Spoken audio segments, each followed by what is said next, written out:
je tvoj posvetný nástroj. Jemný ako flauta v rannom svetle, hlboký ako bubon bijúci pod kožou.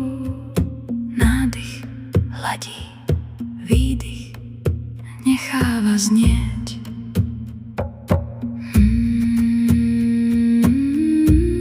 Tvoja intuícia, tichý hudobník v tebe, vie, kedy zrýchliť, kedy spomaliť, kedy zostať v tichu. Vedie ťa cez melódie rozhodnutí, cez harmóniu aj chaos. Keď ju počúvaš, všetko plyne, keď ju stratíš, zvuk sa láme.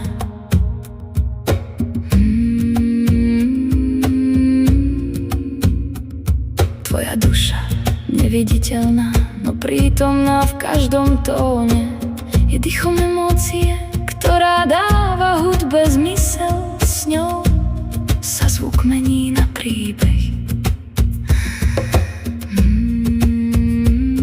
A tvoj hlas, vlna, ktorá sa šíri priestorom, dotýka sa vzduchu ľudí.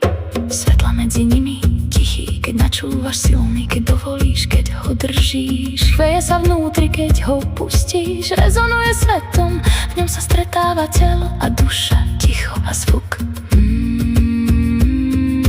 Keď sa všetko spojí, dých, telo, intuícia, duša, hlas, vzniká pieseň, ktorá je len tvoja. Nie je dokonalá, ale pravdivá, nie je naučená, ale živá.